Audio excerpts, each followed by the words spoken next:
Salam, selamat bertemu kita kembali Bapak Ibu Saudara-saudariku yang terkasih dalam Kristus di dalam channel ini yang kita namai channel Langsung Sitorus.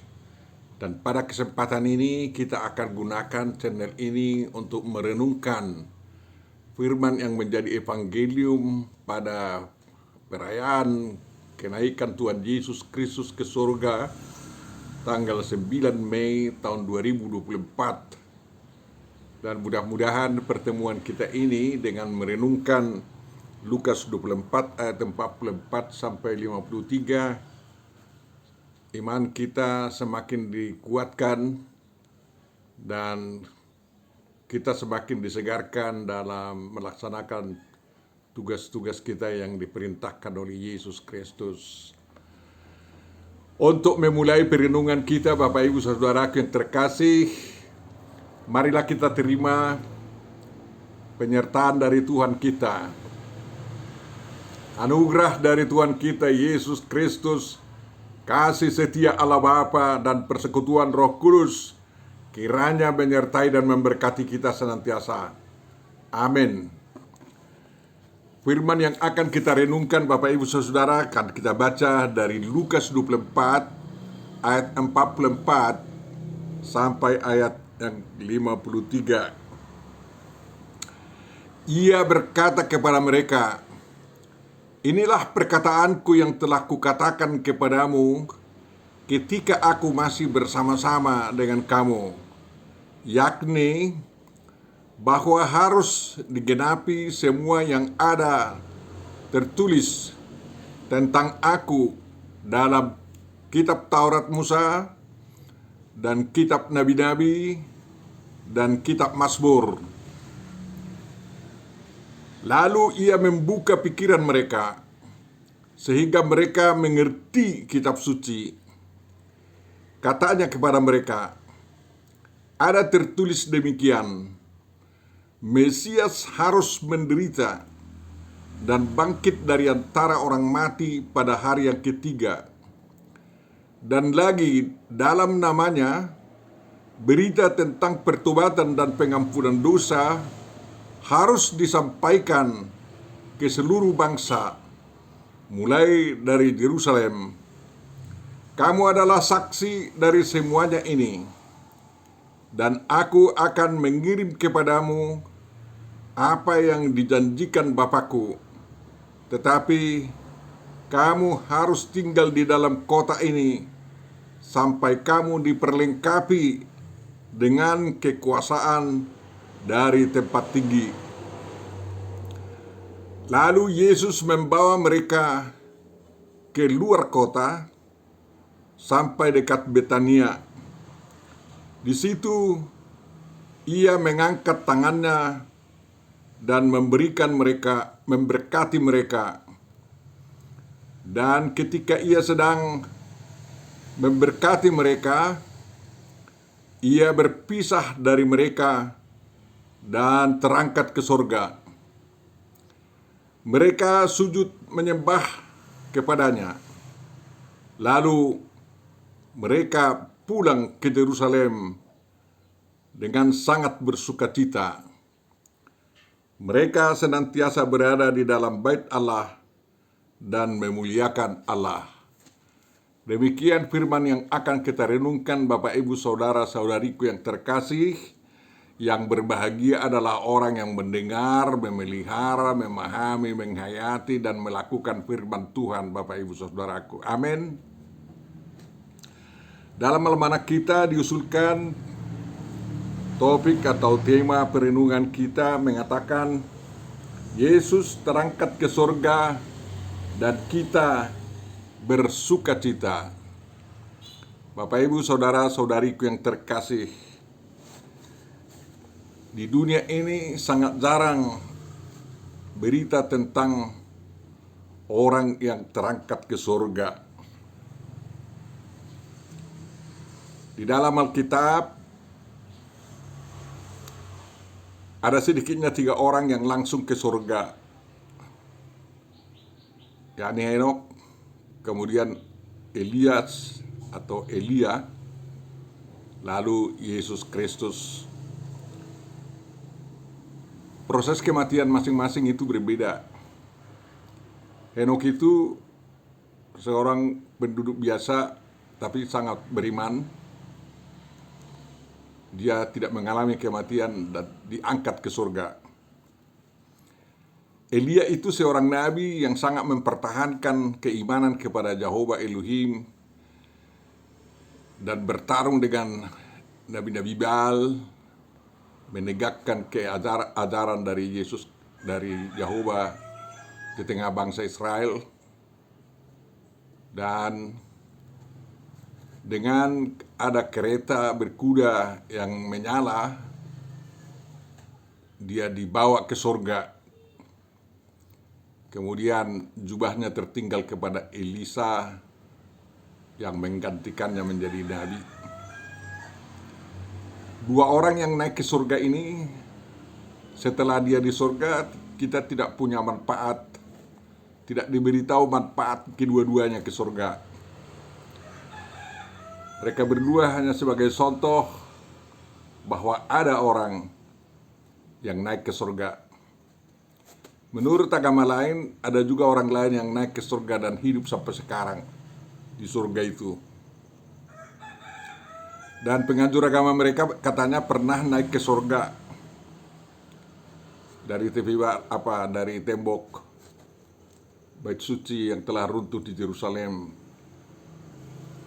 sampai langit ketujuh dan menerima perintah tentang apa yang mereka lakukan dalam ibadah mereka, lalu dia turun ke surga mengaturkannya. Karena dia naik dari tempat suci atau tempat Bait Suci Yerusalem, kemudian para pengikutnya mendirikan sebuah rumah ibadah bagi mereka di tempat rumah ibadah itu. Dan kita lihatlah di zaman sekarang, sungguh banyak persoalan yang dihadapi manusia sehubungan dengan tempat suci itu. Karena kaum Israel zaman modern ini berniat untuk membangun Bait Suci ketiga di tempat yang sama. Dan Tuhan Yesus mengatakan, runtuhkanlah Bait Suci ini, akan saya bangun dalam 3 hari. Sampai bingung para tokoh-tokoh agama Israel bagaimana caranya. Kalau orang mau memahaminya, 3 hari itu apakah 3 kali 24 jam? Menurut saya, 3 hari itu adalah kerjasama daripada 3 umat besar yang menganut agama Abrahamistis dalam rangka membangun Bait Suci ketiga itu. Tanpa kerjasama dan saling pemahaman yang demikian, kapanpun akan terjadi persoalan-persoalan yang luar biasa, bahkan perang yang mungkin memicu perang dunia ketiga kalau dipaksakan kehendak mendirikan Bait Suci ketiga di Yerusalem. Tapi Yesus lain dari 2 orang yang naik ke surga dan hidup sampai sekarang di surga itu. Yesus terus terang mengatakan pada kesempatan ini adalah orang yang menggenapi seluruh nubuatan tentang Dia yang disampaikan di kitab Taurat Musa, kitab para nabi, dan juga dalam Mazmur.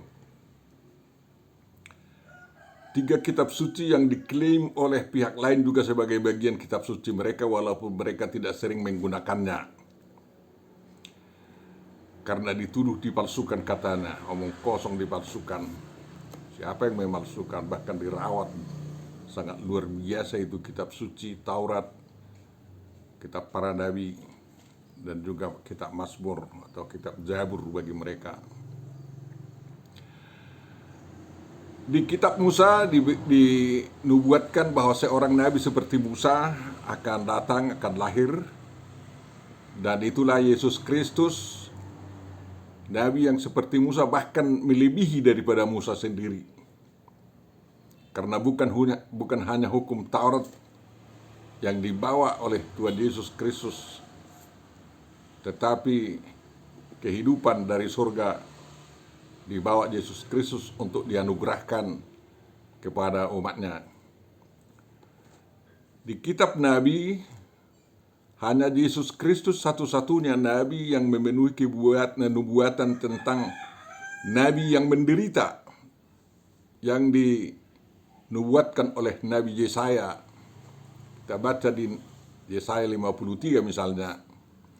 Bangsa Israel sampai sekarang tidak mau mengakui dan untuk mengharapkan adanya Nabi yang menderita. Jadi sampai kapanpun nanti, sampai akhir dunia, bangsa Israel akan menyembunyikan nubuatan daripada Yesaya 53 itu. Dan kalau mereka tidak mau bertobat, mengakui Yesus Kristus sebagai Nabi yang menggenapi nubuatan Yesaya, mereka masih berhutang kepada Tuhan yang mereka sembah, yakni Yahweh Elohim. Bapak Ibu Saudaraku yang terkasih, dalam kitab Mazmur, kita tahu Mazmur berbicara tentang Yesus Kristus juga. Seperti dalam Mazmur 22 itu yang menyerukan Eli Eli lama sabachthani, dan yang bajunya dibagi-bagi, jubahnya diundi. Bapak Ibu Saudaraku yang terkasih, itu sekilas pemenuhan tentang diri Tuhan Yesus Kristus sebagai penggenapan daripada kitab Taurat Musa, kitab para nabi, dan juga kitab Zabur atau Mazmur. Kelahiran Yesus dinubuatkan dalam kitab-kitab nabi seperti Maliaki, ya, Mika dan lain-lain. Kematian Yesus dinubuatkan oleh Yesaya, dan kebangkitannya dinubuatkan oleh pengajaran-pengajaran berikutnya tentang pemenuhan, penggenapan daripada nubuatan para nabi itu. Bapak Ibu Saudaraku yang terkasih, Yesus adalah firman Tuhan yang menjadi manusia. Dan itu jelas. Kalau orang yang selalu mau menyangkal bahwa Yesus itu bukan Tuhan, dibacalah kitab Injil dengan cermat, bahwa di sana terus terang Yesus mengaku sebagai Tuhan, sebagai Mesias, ya. Dan hanya karena dia katakan dirinya sebagai Allah, makanya tokoh-tokoh Yahudi, imam besar, imam kepala, imam-imam, Farisi dan Sadusi, ahli-ahli Taurat, mengadukan Yesus dan menangkapnya, lalu menyiksanya, lalu menyalibkannya, sehingga darahnya tercurah. Dan darahnya yang tercurah itu melebihi daripada darah domba Paskah yang dioleskan orang Yahudi di ambang atas rumah pintu mereka. Sehingga darah itu bermakna untuk menghapus dosa dunia, untuk menolak semua niat iblis yang mau mencelakakan umat manusia. Dan dari salib itu, Yesus menyerukan, "Ya Bapa, ampunilah mereka, karena mereka tidak tahu apa yang mereka lakukan itu." Artinya, dari salib itu Yesus memberikan pengampunan kepada semua orang yang melakukan kejahatan, yang menghukum Yesus sangat keras, bahkan menyiksanya. Tidak ada kata dendam, tetapi kata pengampunan yang disampaikan oleh Yesus Kristus. Para murid yang sudah bersama dia 3 tahun lamanya sebagai murid fakultas berjalan-jalan, yang sebenarnya agar mereka bisa dilantik menjadi rabi, pengajar, seperti Yesus Kristus belajar di perguruan tinggi orang Yahudi, dan setelah lulus dia berhak mendapat gelar rabi. Dan murid-murid Yesus yang menjadi murid langsung dari Yesus Kristus sebenarnya pada kesempatan terakhir bersama Yesus Kristus dilantik menjadi rabi, pengajar-pengajar, saksi-saksi, menjadi guru-guru, bahkan melebihi daripada rabi orang Yahudi. Bapak Ibu saudaraku yang terkasih, tapi semuanya itu hampir tidak disadari oleh para murid Yesus yang 11 itu.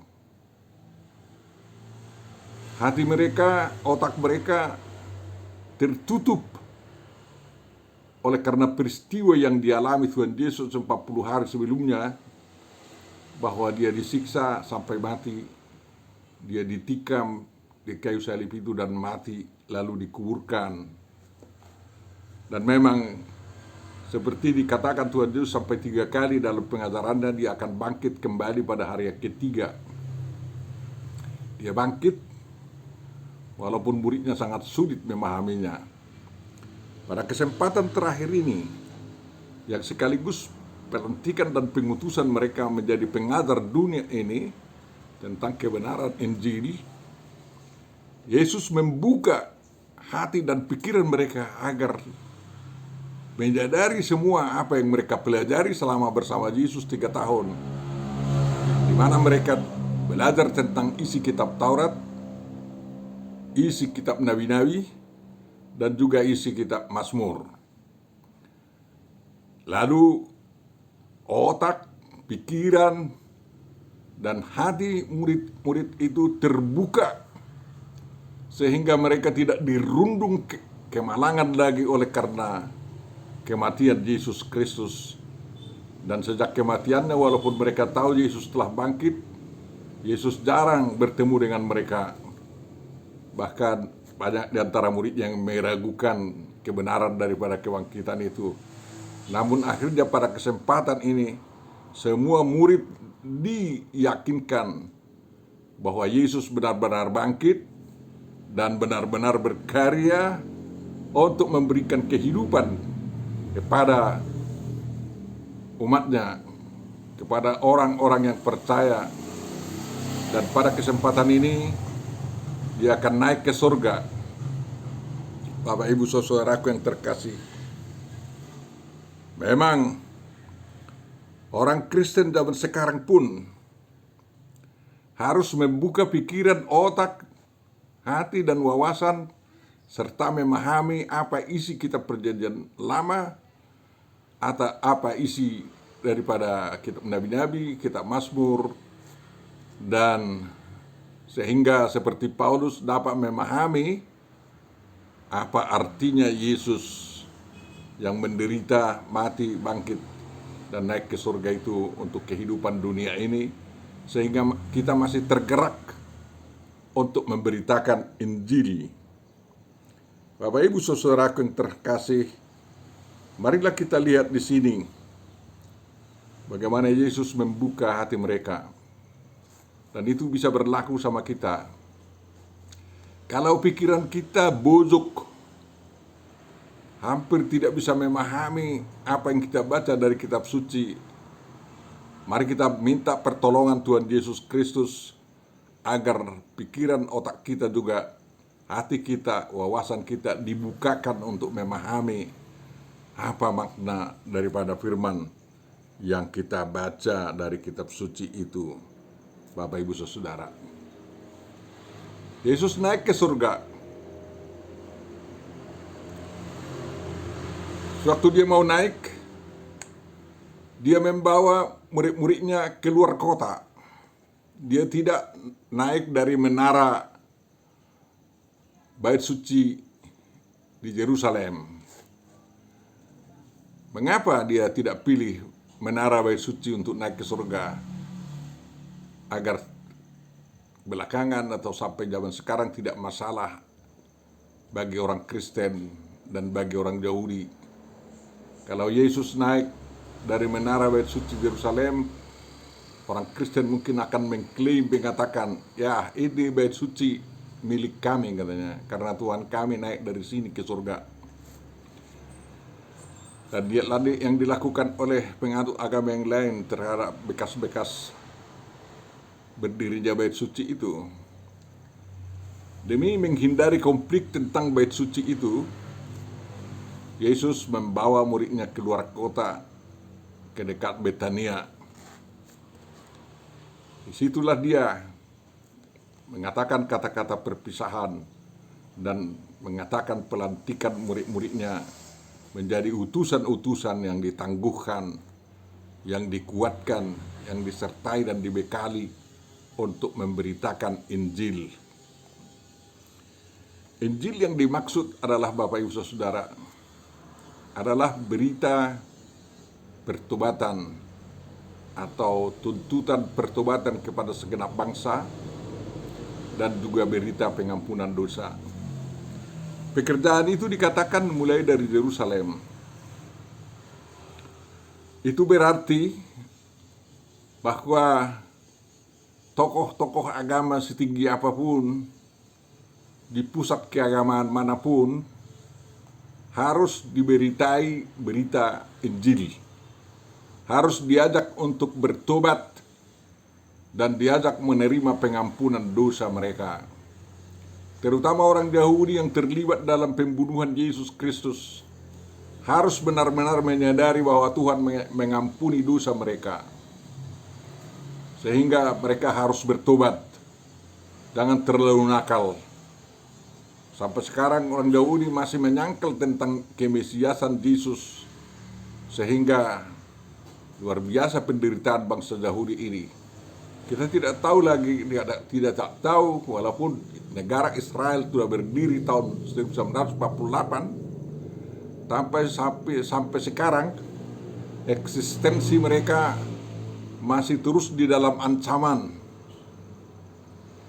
Dan kalau suatu saat terjadi perang yang luar biasa, bangsa-bangsa yang anti-Yahudi akan menghapus semua bangsa Israel yang ada di tanah Israel itu, sehingga Israel selama akan hilang.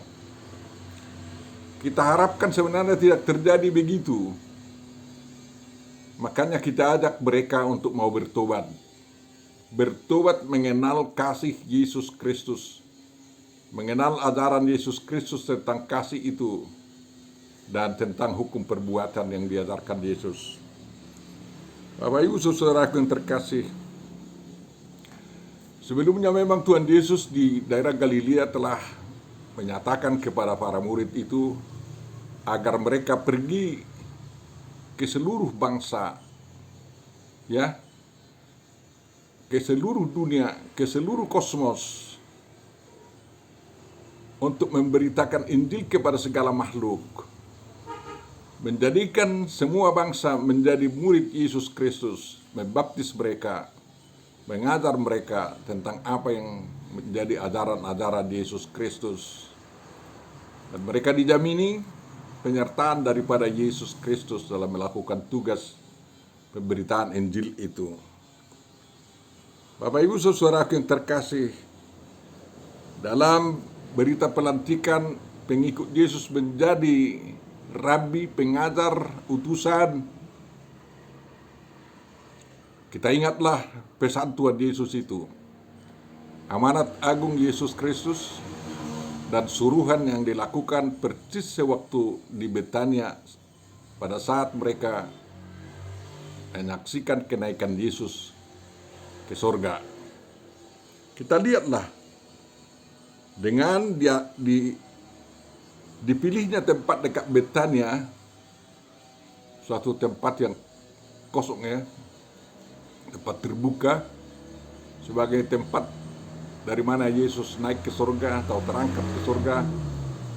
Makanya orang Kristen tidak mengalami persoalan dalam mendirikan bait Allah atau bait suci, rumah ibadah, di tempat dari mana Yesus terangkat ke surga sebagai bait suci peringatan untuk kenaikan Yesus Kristus itu.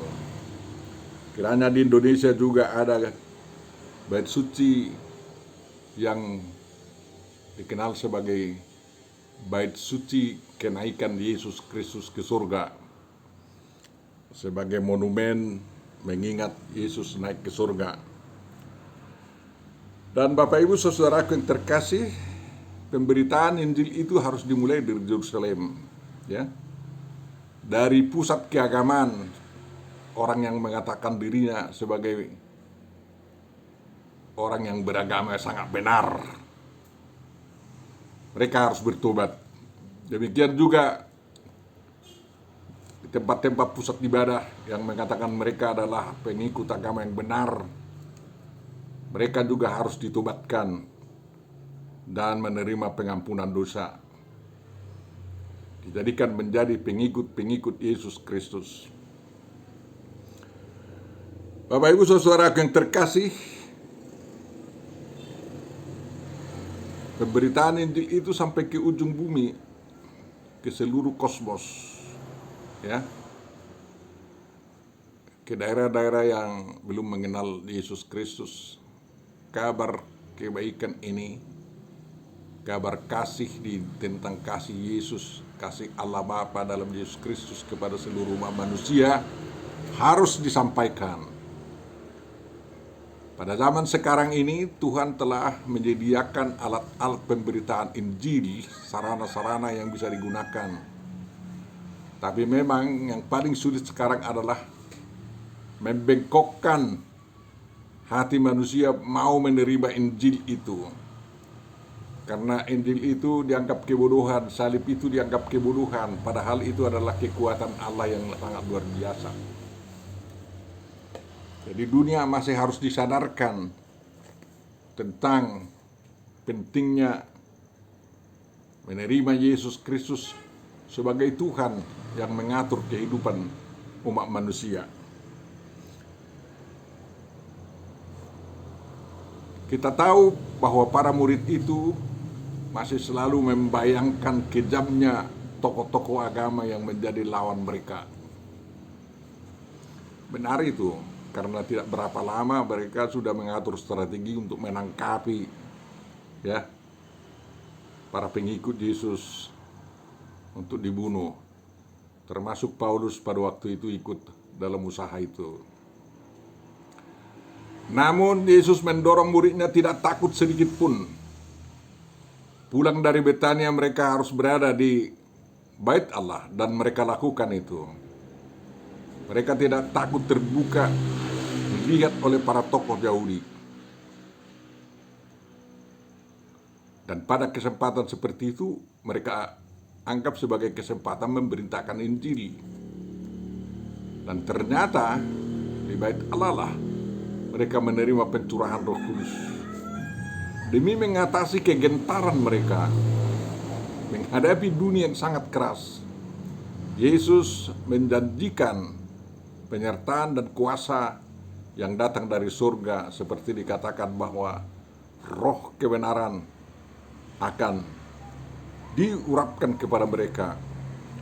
Dan kesempatan ini merupakan permulaan cara Tuhan bekerja secara baru untuk mengurus dunia ini. Jadi sebagai Bapa, sebagai anak, dan sekarang Tuhan bekerja sebagai Roh Kudus.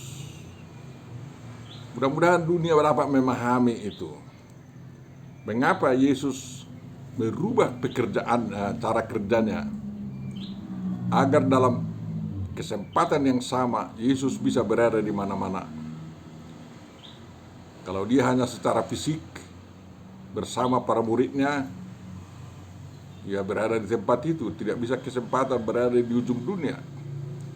Tapi sebagai Tuhan yang duduk di sorga, dia bisa segera mendengar, melihat apa yang dibutuhkan oleh para pengikutnya dalam melaksanakan tugas amanat agung yang diperintahkan untuk mereka lakukan. Bapak Ibu Saudara yang terkasih, marilah kita mau menjadi orang yang dilantik Yesus sebagai saksinya. Saksi yang tidak berubah walau apapun menerpanya. Zaman tidak membuat saksi itu menjadi lapuk. Ancaman kematian tidak menggetarkannya. Tetapi dia terus menyaksikan, menunjukkan, mengatakan bahwa Yesus Kristus adalah Tuhan demi kemuliaan Allah Bapa. Tugas berat itu diembankan kepada kita yang kita terima pada waktu Yesus naik ke surga. Inilah tugas gereja yang tidak bisa dilupakan sepanjang masa. Dalam 10 hari sesudah kenaikan Yesus ke surga, Roh Kudus itu dicurahkan agar kita punya kekuatan. Maka kita harus sambut kedatangan Roh Kudus itu sebagai cara ketiga dari Tuhan untuk menyatakan dirinya. Yesus naik ke surga bukan berarti menjauh dari para pengikutnya. Bukan Tuhan yang bersembunyi bagi para pengikutnya.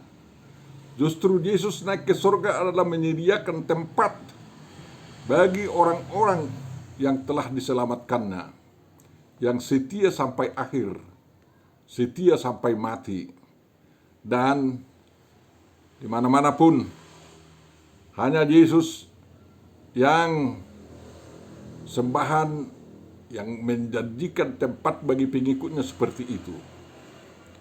Kalau yang lain-lain, ya pengikut-pengikut mereka mati masuk alam barzah, dunia kematian, atau ada yang menjadi tanpa warna, nirwana, ya.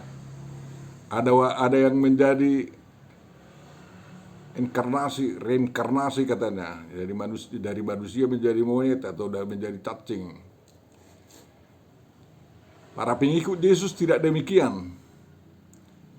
Kalau pengikut Yesus telah menunaikan tugasnya di dunia ini dan mengakhiri nafasnya, sudah waktunya meninggal, Yesus mengangkatnya ke surga, menyediakan tempat di surga, dan mengalami istirahat penuh kedamaian di surga, dan menikmati nikmat surgawi yang luar biasa. Mereka menerima tubuh kemuliaan sama seperti Yesus Kristus memiliki tubuh kemuliaan. Itulah sukacita bagi kita dengan kenaikan Yesus ke surga. Kita tidak dibiarkan terbuang di dunia ini atau di dunia kematian, tetapi Yesus menggenapi apa yang dikatakannya. Hari ini engkau bersama saya di Firdaus. Dan itulah ending kehidupan yang paling membahagiakan Bapak Ibu Saudaraku yang terkasih. Maka berjuanglah terus setia sebagai saksi Kristus. Kamu telah juga dilantik menjadi rabi, pengajar, saksi di tengah-tengah dunia ini tentang kebenaran hidup, tentang keindahan hidup bersama Yesus, dan kita diberi wewenang untuk mengajak orang lain agar bertobat dan menyampaikan pengampunan dosa kepada mereka. Yesus memberkati para muridnya itu sewaktu dia naik ke surga.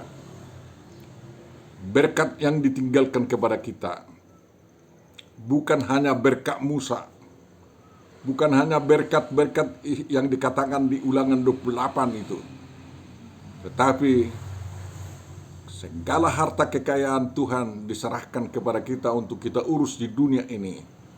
Dan itulah kehidupan yang sangat luar biasa. Kita bersama-sama mengerjakan itu semua, menikmati berkat.